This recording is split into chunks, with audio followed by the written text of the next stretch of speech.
The views and opinions in the following show do not necessarily reflect that of this station or its ownership.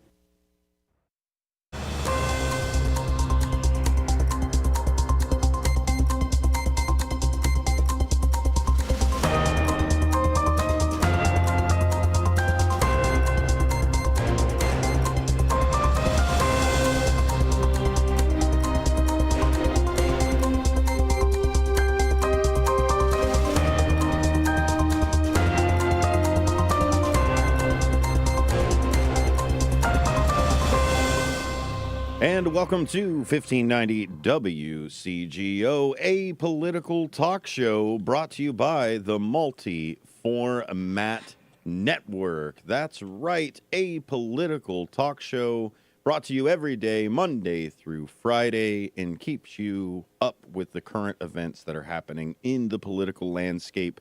And outside of that, we know that news doesn't live in a bubble, so we're going to make sure that you have all of the information that you can. Thank you for bringing your attention over, and thank you for being part of this show. If you want to be more involved and reach out, or if you ever miss an episode or want to listen to our archives there, you can go and find us on any podcasting platform that you can think of.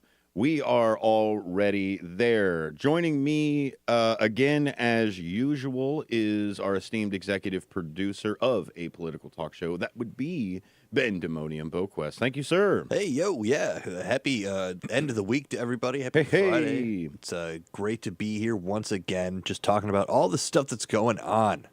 That's what we do. We just give you, so much of it. There's so much, so many stories, and we just like to put the facts out there. There's so much angling and propaganda in the world where the bribery to our politicians is just it's legalized, and it's just a conveyor belt of information and spinning it into crazy. It's hard to keep track sometimes. It's honestly, it's when you're a real person.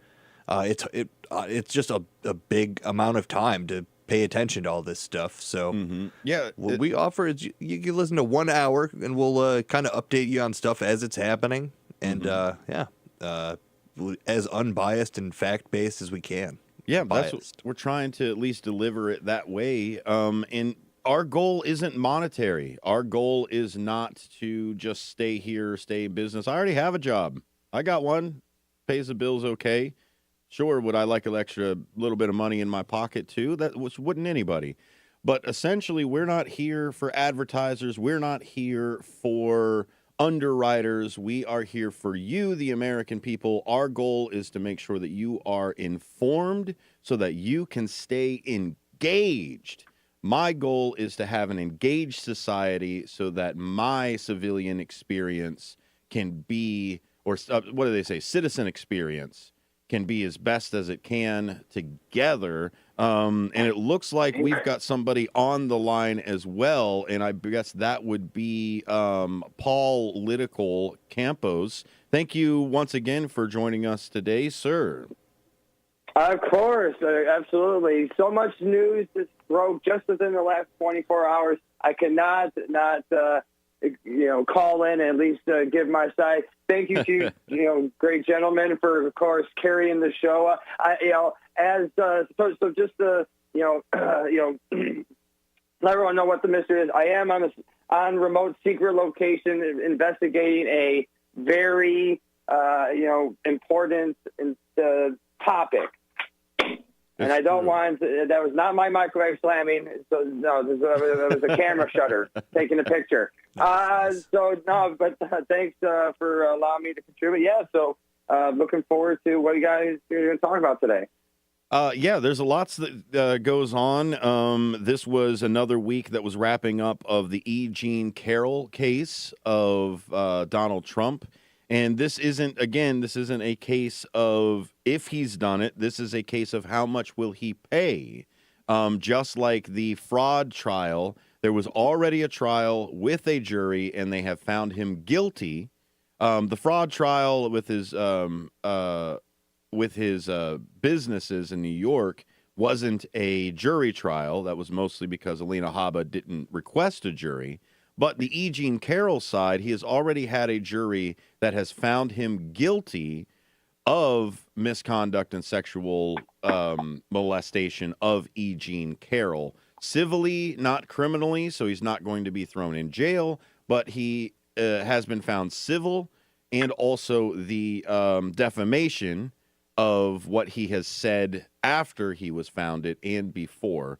So this was mostly to figure out what he owes, and he actually sat the stand yesterday.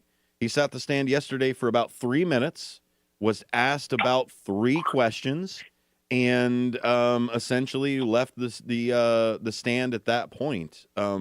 Judge Engoron does not mess around. He made sure that he knew what questions were going to be asked of Mr. Trump and what answers that he was essentially predicted to have.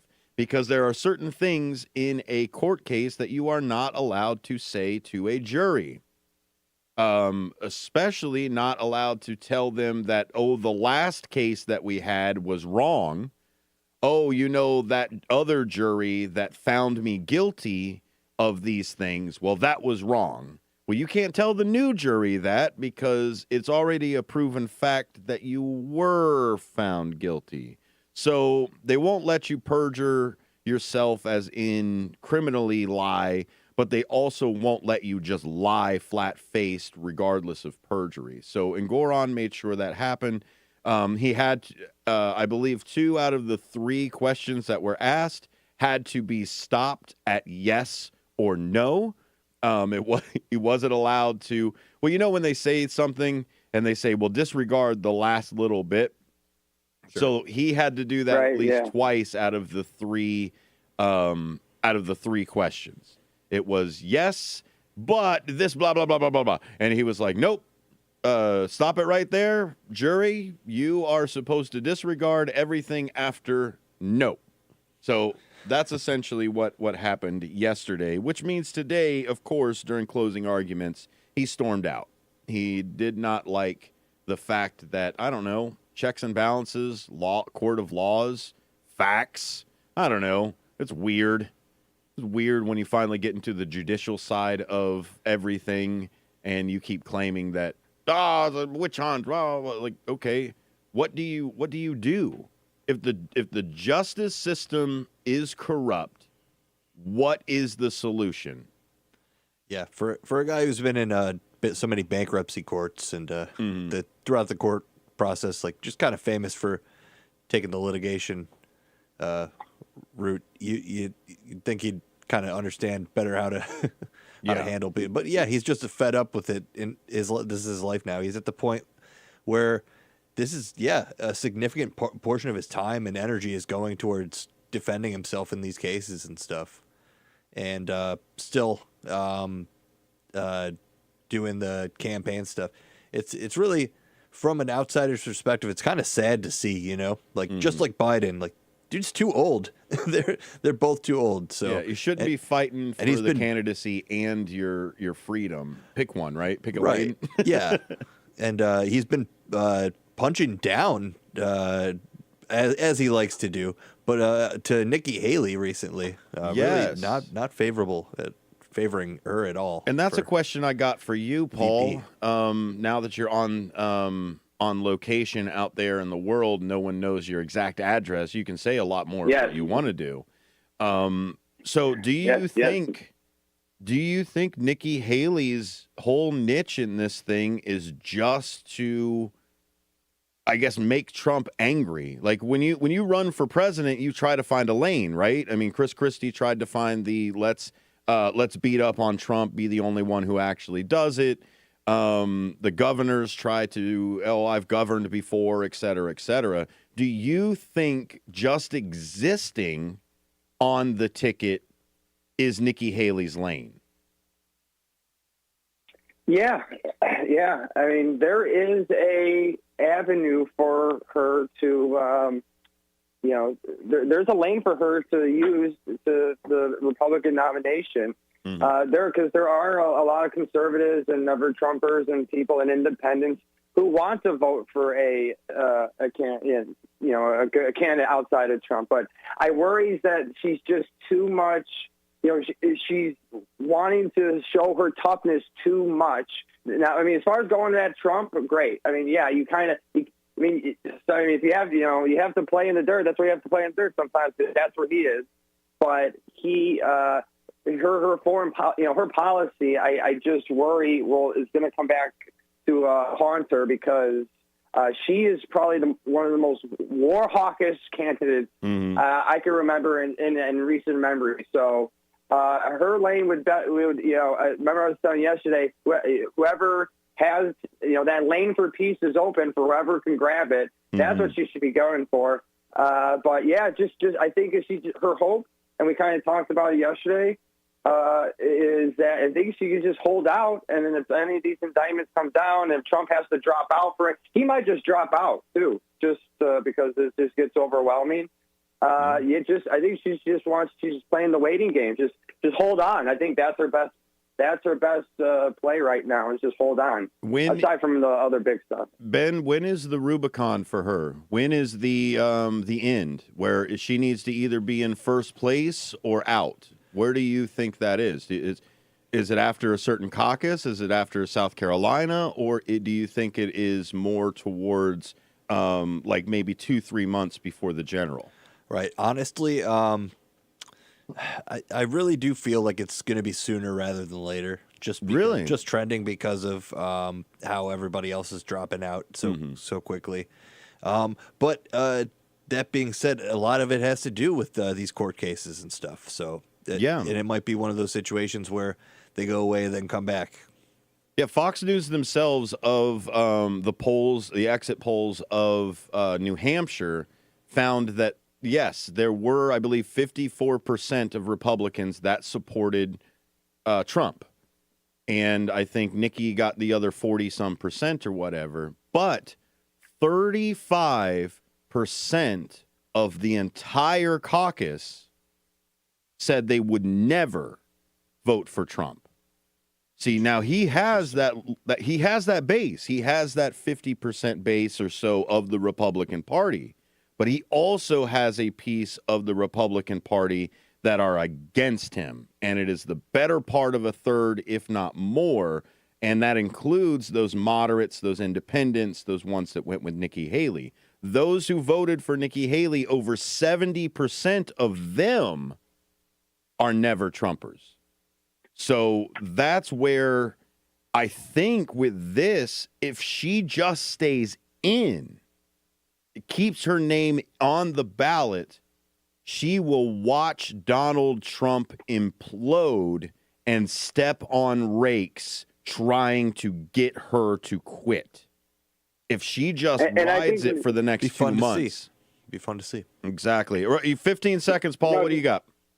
Just real quick, whenever the Republican National Convention is, I think that's her timeline. She should not drop out before then. There you go. Heard it right from Paul Political Campos. Here, 1590 WCGO. We're going to get a little bit deeper into the border crisis and all of the things that are happening. It's 3 stages of government that are involved with this craziness. Right here, a political talk show, 1590 WCGO.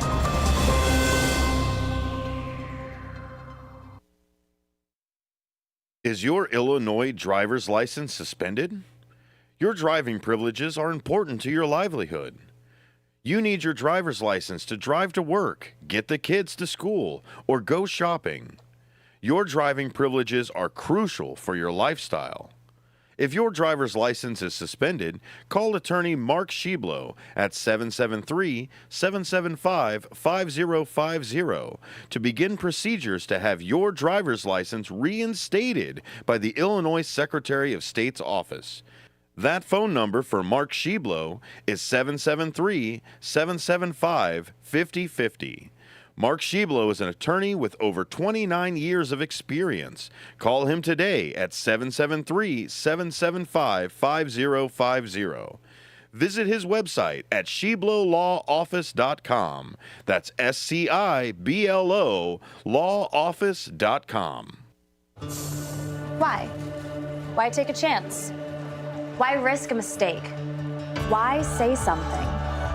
We all have reasons why we choose to ignore the things that give us pause, that seem out of place, that don't feel right. The word why can either paralyze us or empower us to stand up and protect what we love. So if you see something, why do you say something? I see safe for my family. I see safe for my friends. I see say for my students. We see say for each other. I see say because all of this matters.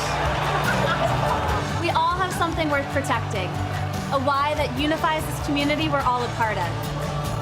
So protect your everyday. Report suspicious activity to local authorities. If you see something, say something.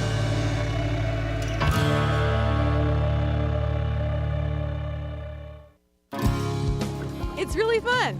It's easy. I'm really glad I helped. There's nothing like our Great Lakes beaches for year-round outdoor fun, but we do need to protect them. Thanks to Adopt a Beach cleanups, more of our shorelines are being kept healthier, safer, and beautiful. The Alliance for the Great Lakes wants you to join this movement with thousands of volunteers. Learn how at greatlakes.org/adopt. It's just something that's so important. Beach cleanups are fun and make a huge difference to our Great Lakes and all they offer. Countless pounds of litter end up on our beaches each year. About 85% of that is plastic. With your help, we're cleaning it up. Bring yourself or come with a friend. Community groups, schools, businesses, everyone is welcome. You can make a difference and have a lot of fun doing it. Go to greatlakes.org/adopt and join us on the beach. The Great Lakes! Yay!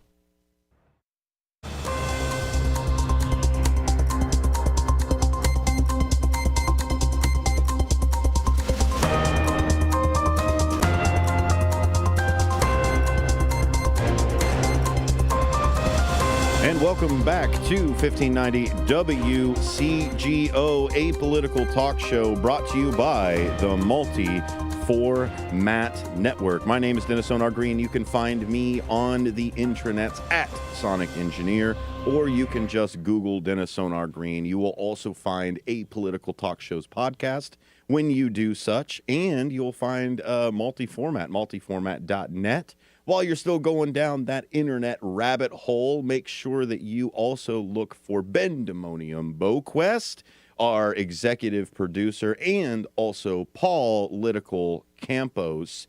Paul Lytical Campos is our Twitter correspondent as well, and one of the very first apolitical talk show contributors. And we appreciate him being on with us again today. Thank you, sir. Yeah, no, thank you for having me on. It's awesome, and can't, like I said, can't thank you guys enough. So, appreciate you. I don't know if you guys have noticed or not, but I am on my 4th or 5th tall boy of coffee, and I am ready to go. Woohoo! Let's do this. New dad here. Let's do this. Yeah, I need the coffee. I take the 10:30 to 2:30 in the morning shift. To make sure that the boss lady gets some rest, because she's with the baby all day, every day, all the time, and then also maintains the house as well. So she's really good at all of that. So I got to make sure that I do my part. Got to schedule it out. That's it, man. I mean, this is our 3rd one, so it's old hat for us now. I mean, I remember when Ollie was born, my oldest. Ah, man, that was rough. That was just could not sleep, could not do anything. I mean, we got maybe 30 minutes at a time when we were sleeping, and it was, oh, my goodness. And at the time, we were also building out a multi-format network at that time. So, my goodness. You're in that, you've been in the lifestyle of not needing an alarm clock for a while now. So yeah, you already know what time it is. It's been years, that many years. Oh, my goodness. Clock, so. Luckily, I did have a break of about 2 years where I didn't have to change somebody's poop, which really was, I was all about. It was, I was ecstatic about it. Right, yeah. Now we reset the clock. Just long enough for it to be all good and that's it. Do you know we were talking about how men get those dad noises, and I think Tim Allen style. Yeah, the the grunts. Yeah. The loud sneezes. Oh yeah. You can tell by those grunts and sneezes how many things that person is in charge of cleaning up their poop. That's really what it is. Is the fact. My bearded dragon did a number on me because I sneeze loud as heck now. I've noticed it just comes with age. Like that's it. Just like because you deal with the poop. How's this happen? Yep. You have something no that you deal with their excrement. Responsibility comes with the age, and that's definitely that's part of it. That's it. That's there. And responsibility, right? It's human responsibility, right? I mean, who would look at a baby or a child and then turn around and say, "Who's taking care of you?" Nobody looks at a child and goes like, "Hey, buddy, how's it going? Are you on your way to the office?" No, it's who's taking care of you, who's in charge of you, and it's are you talking just see a baby no, but just a person like a little kid person that's under the age of 18 or whatever. Who's your guardian? Who is your I mean, are you just a ward of the state? What are you? Type of thing. And that's where I think us as humans, we have one of the longest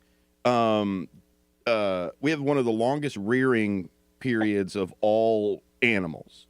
I mean, we spend 18 years essentially growing our children.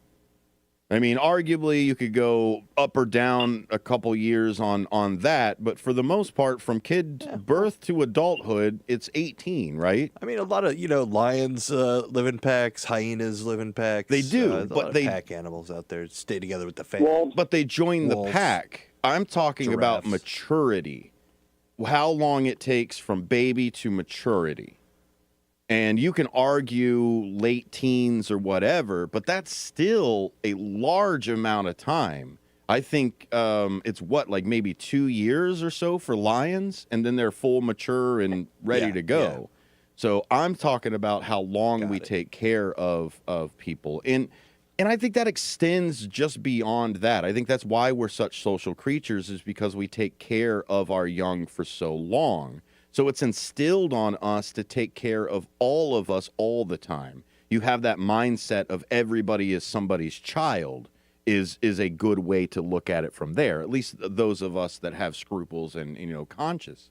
But what's happening now is there's a border crisis.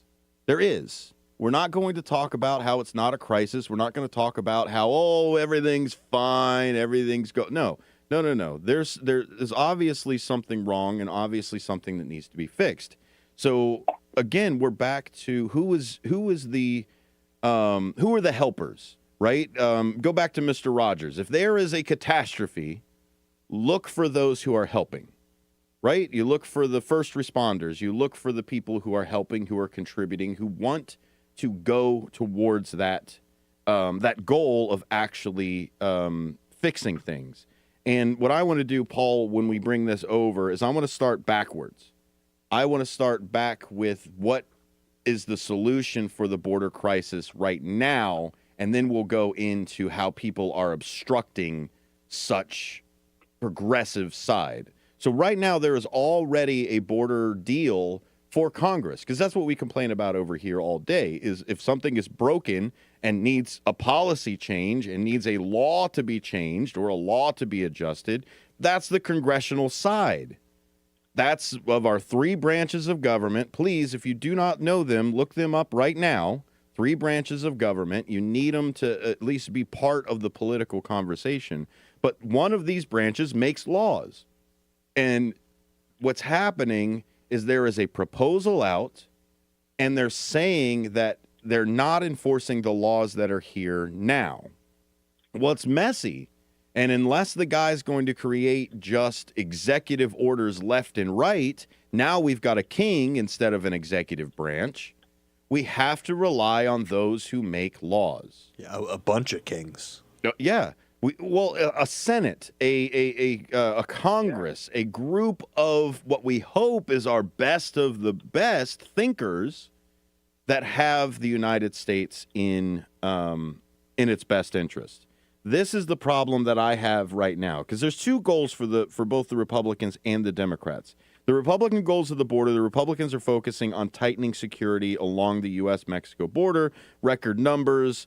They have already passed H.R. 2 that would significantly restrict asylum access at the border, mandate the construction of at least 900 miles of border wall, and in Biden's parole program to enforce more stringent measures for detaining families in and unoccupied accompanied children. Sorry. Wow. Would Mexico pay for that wall? No, it would be us. Oh, okay. It would be us again. That sounds like a lot like Trump's stuff. And that's what it's really like they went into it and carved everything out and said, nope, this is it. Has to be stark. Has to be that. There is no excuses, etc. So it was already something that they knew the Senate was not going to pass anyway to get it over there. Go ahead, Ben. I'll tell you what, like a wall at this point seems better of a better idea than razor wire in a river. Yeah. Well, what is the purpose? Is the purpose to keep people out, or is the purpose to kill and not have to worry about those people coming over anymore? I mean, that's what they've lamented out before, right, yeah, we arrest these people, we send them back, and then the next day I'm arresting them again. So put up razor wire, they die, and guess who doesn't have to keep arresting somebody? You know what I mean? Like, it's just... Yeah, their argument is, that's the sacrifice. Yeah, it's terrible.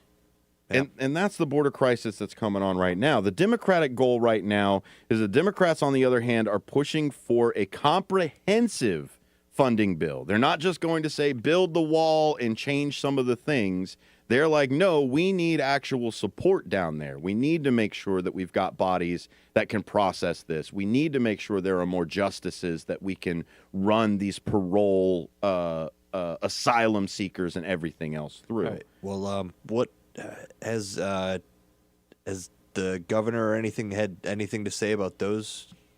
So the governor as well of Texas, we're talking about Governor Abbott, and essentially what's happening is the Republicans are blocking the $14 billion U.S. border security that increases the number of Border Patrol agents, asylum officers, and judge teams to make sure that, because that's their whole point is, oh, well, we can't possibly process all of these people. It's like, okay, we'll get more people to process them.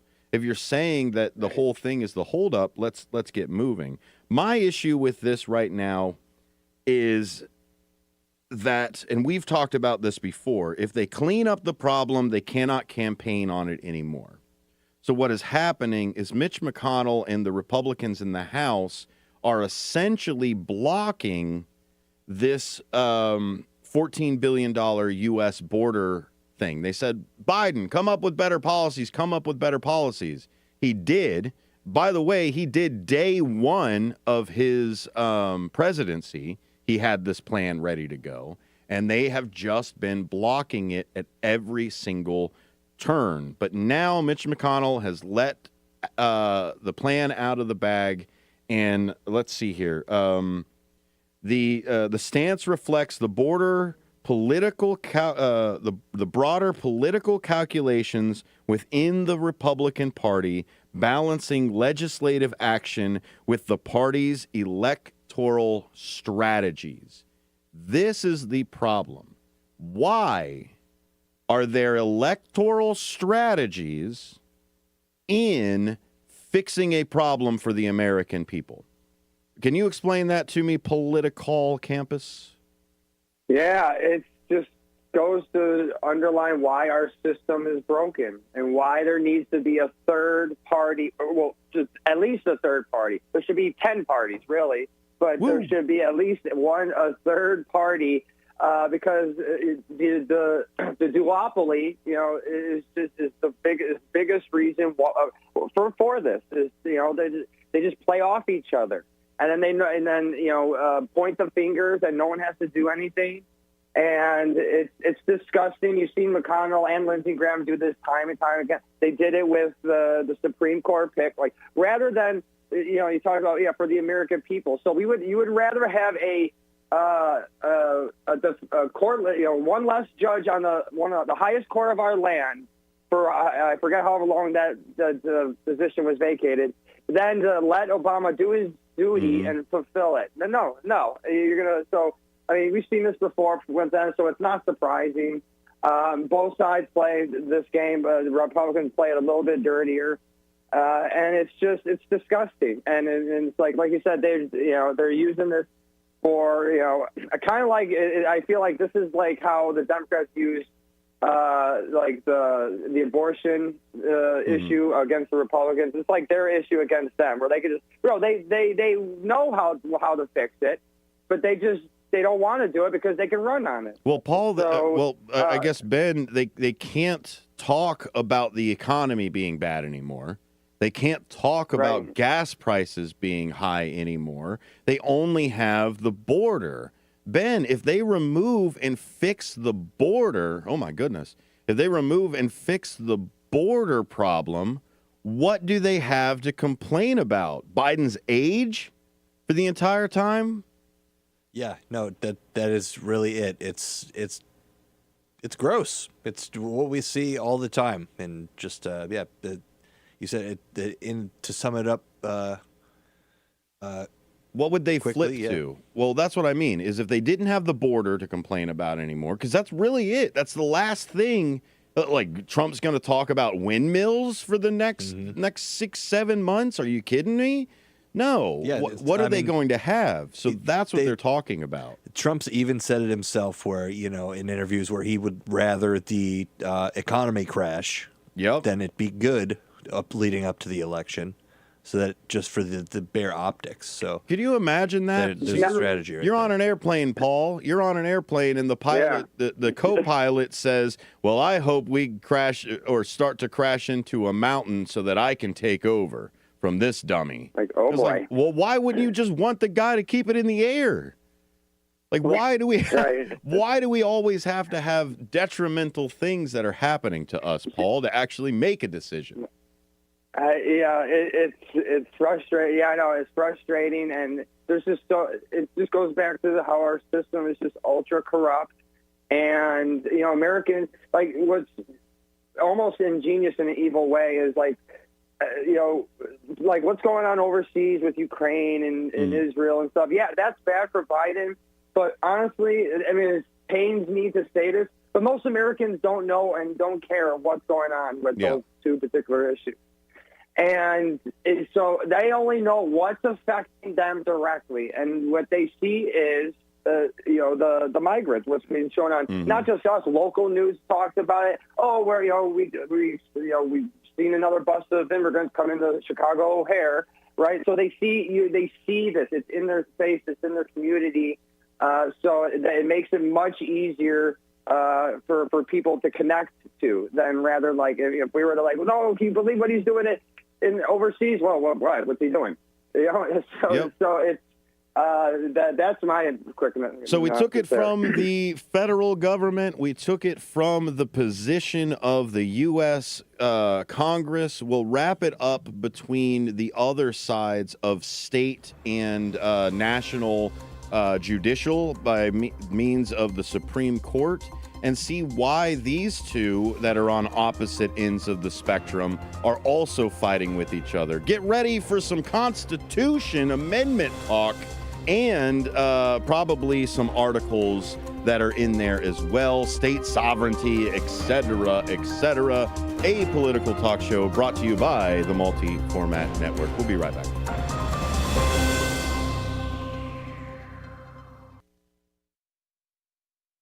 Are you looking for a way to be creative right now? Have you ever wanted to learn to watercolor paint? You can now do that from the comfort of your own home with Zoom watercolor classes. Get professional instruction from nationally showing artist Victoria Elizabeth. These classes are step-by-step, broken down with easy-to-understand instructions. They're affordable, too, at $15 for a 2-hour class. Visit her website at victoriaelizabethart.com to find out more. That's victoriaelizabethart.com.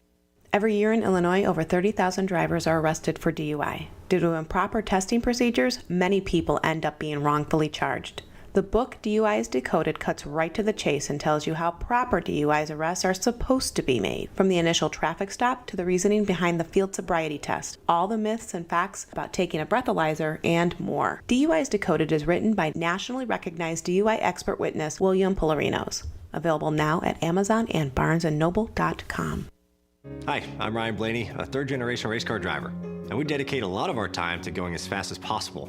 My grandpa Lou is the reason why my dad and I started racing, and I'm really proud to follow in his tracks. But when my grandpa was diagnosed with Alzheimer's, it was a very unexpected bump in the road for us. I've learned a lot on this journey with my grandpa Lou, and the memories of my grandpa will always be with me. It's important to notice if older family members are acting differently, experiencing problems with their memory, or having trouble with routine tasks. Talking about Alzheimer's can be really tough, but if you notice something, have a conversation with your loved one. Encourage them to see a doctor or offer to go with them. Early detection of Alzheimer's can give your family time to explore support services, make a plan for the future, and access available treatments. The Alzheimer's Association provides care, support, and research to help you take control of the situation with your family and manage the disease together. If you or your family are noticing changes, it could be Alzheimer's. Talk about seeing a doctor together. Visit alz.org/time to talk. A message from the Alzheimer's Association and the Ad Council. If you have been charged with driving under the influence of alcohol or drugs in Cook County, DuPage County, or Lake County, Illinois, call the law office of Mark Sheblow at 773-775-5050. That's 773-775-5050. Attorney Mark Sheblow has over 29 years of law experience handling DUI defense, traffic violations, CDL violations, and Secretary of State driver's license reinstatement hearings. All aspects of your case will be examined in order to find evidence that may help your case, especially the statutory summary suspension of your driving privileges. If your breath alcohol concentration level at the time of the DUI arrest is 0.08 or more, then the summary suspension of your driver's license begins 46 days after the arrest.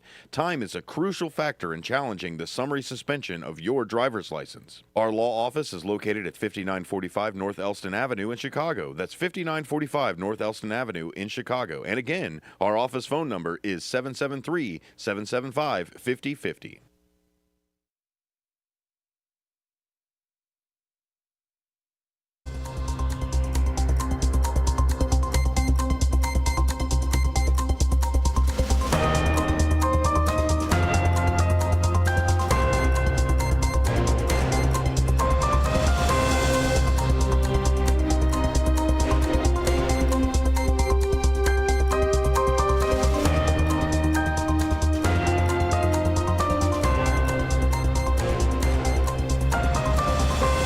Apolitical Talk Show, 1590 WCGO. My name is Dennis Sonar Green. You can find me at Sonic Engineer. You can find the show at _political show right there on the same platform, X.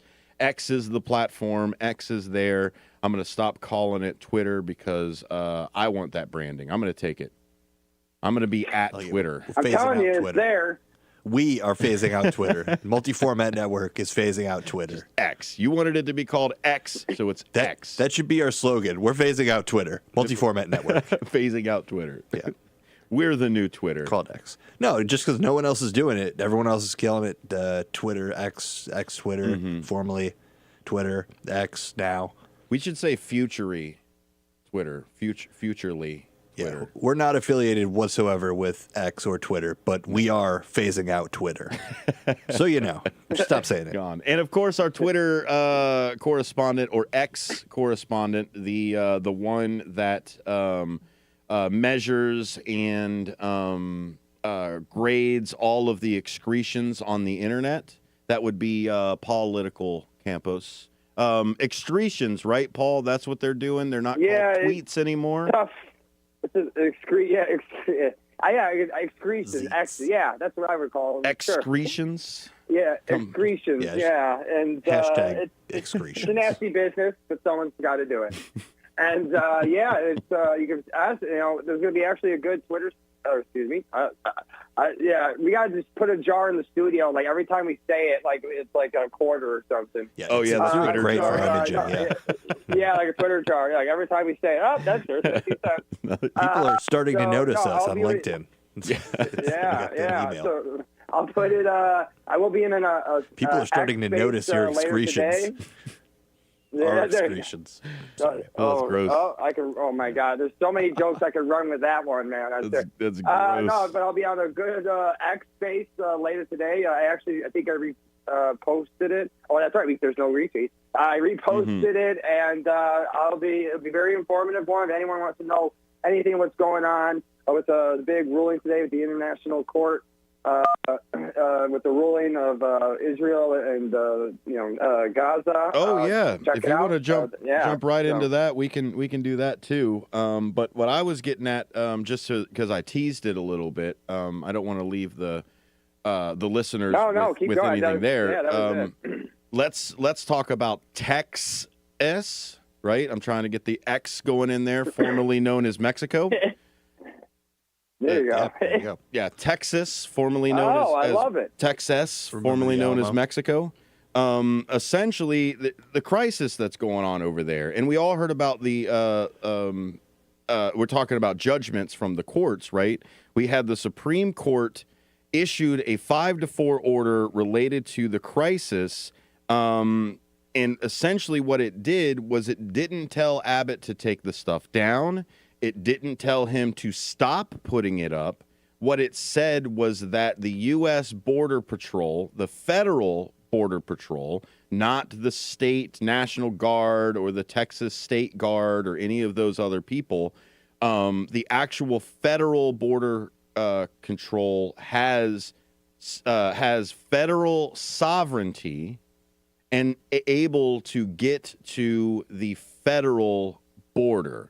So they said if they've got to cut down razor wire to get to it, then they've got to cut down razor wire to get to it. But you've got to stop denying access to the border. It's like when your landlord comes over or says, I got to come over.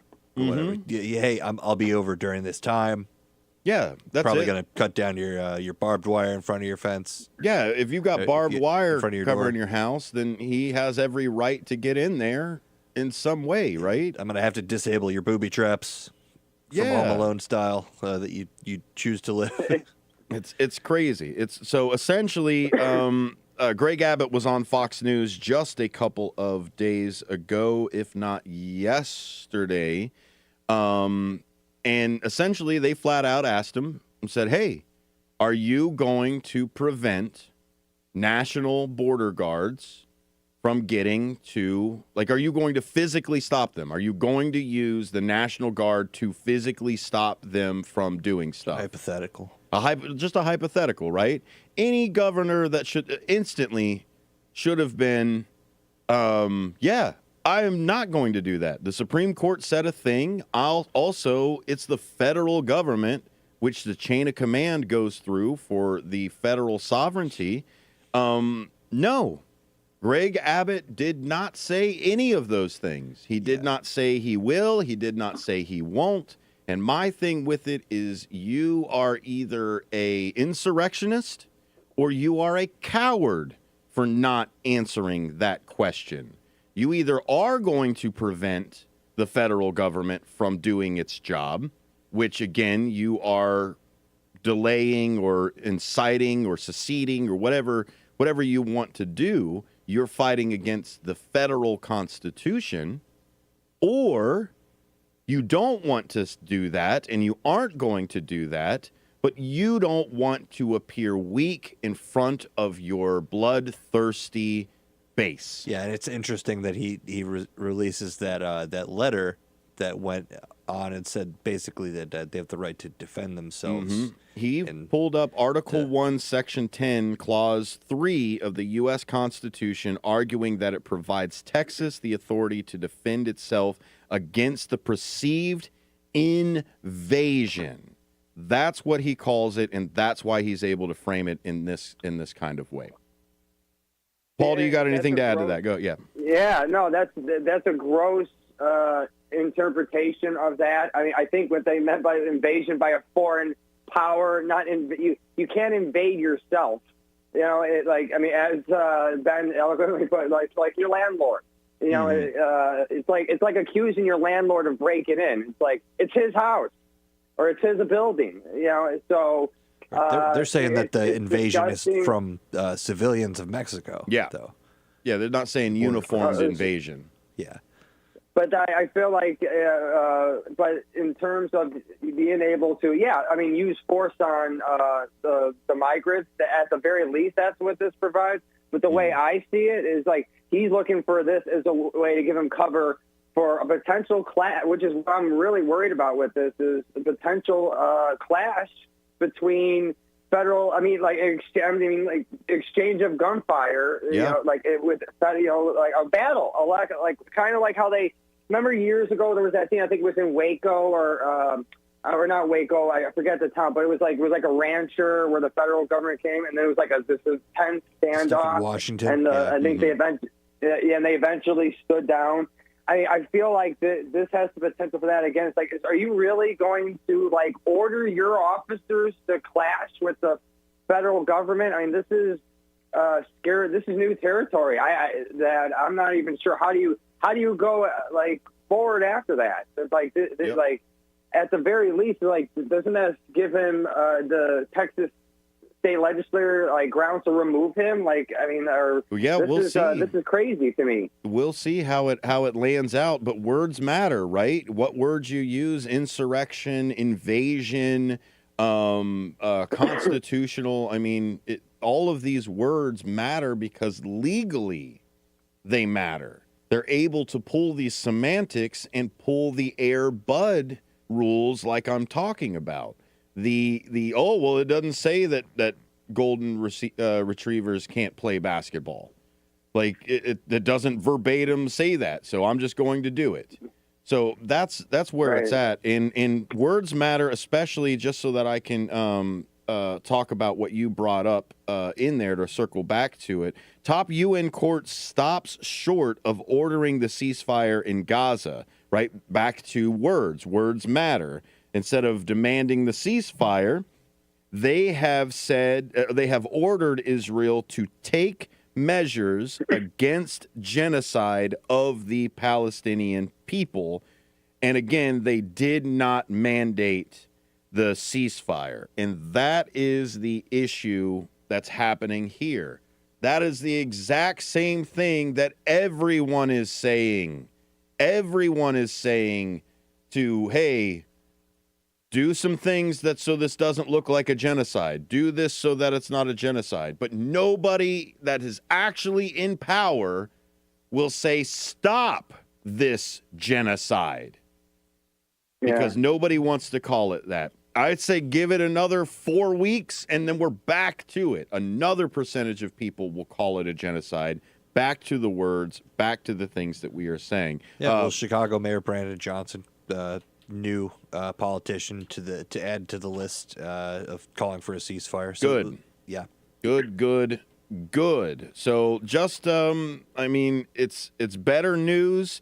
I'm glad that they did it. I wish there was more teeth to what they said, but essentially they are building the pieces. They're building the case. South Africa is taking the charge on that for the international court as well. Ben, you said you had a couple of things for our segment of shotgun stories. We love to do that with Paul because he is all over the internet space. So go ahead, Ben. I got a couple fireballs for you guys. Let's see what you guys think of this. From theweek.innews.com. Here's a story about a remarkable breakthrough. An 11-year-old boy has regained his ability to hear after receiving pioneering gene therapy. Woohoo! Yeah.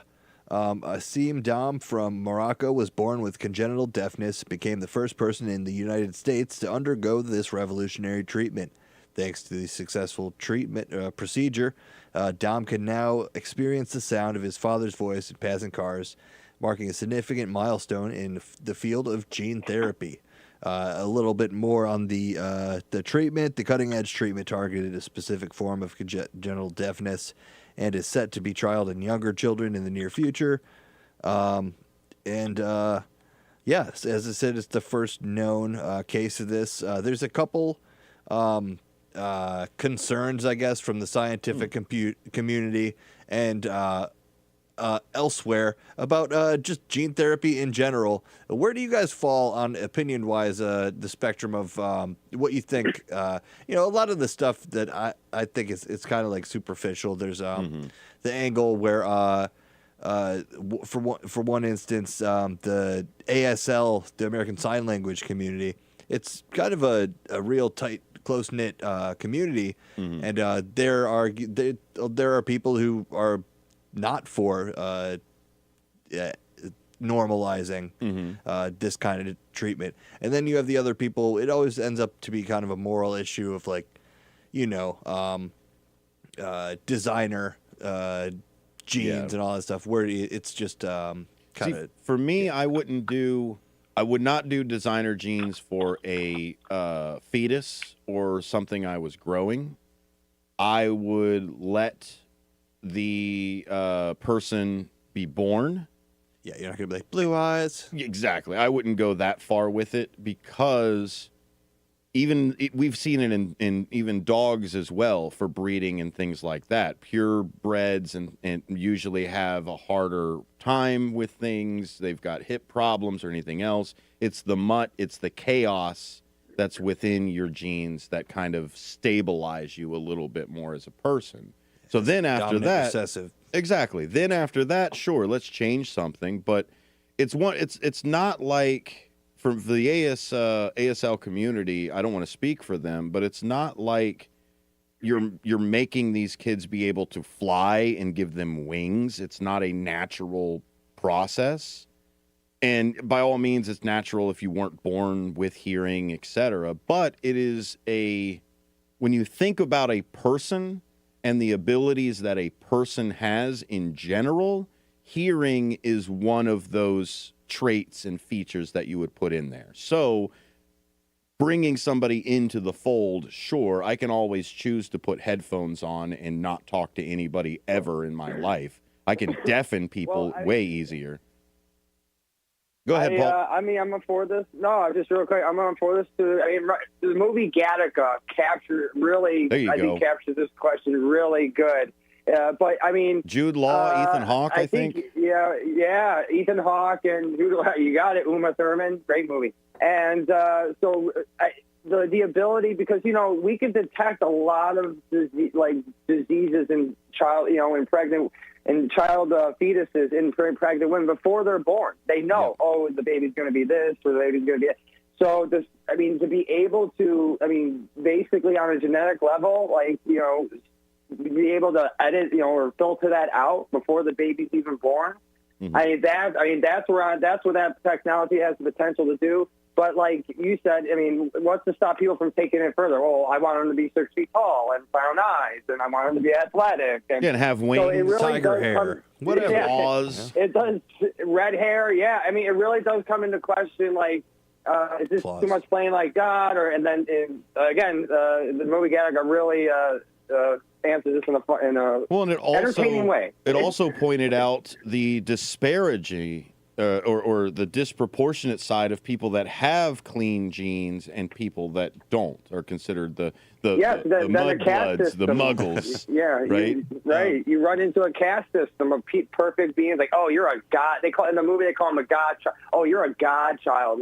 You were Ben, 30 seconds born. to you, sir. To finish this up this thought here. Just I'd say in the name of making people healthy. Yes, all for it. Gene therapy, CRISPR, all the way, and all that stuff should we'll see a huge impact in our lives. I believe. I think so too. Thank you all for being part of everything. Thank you all for listening. Apolitical Talk Show. Have a great weekend, or listen to some more podcasts. WCGO 1590 AM, W240EH 95.9 FM, Evanston, Chicago.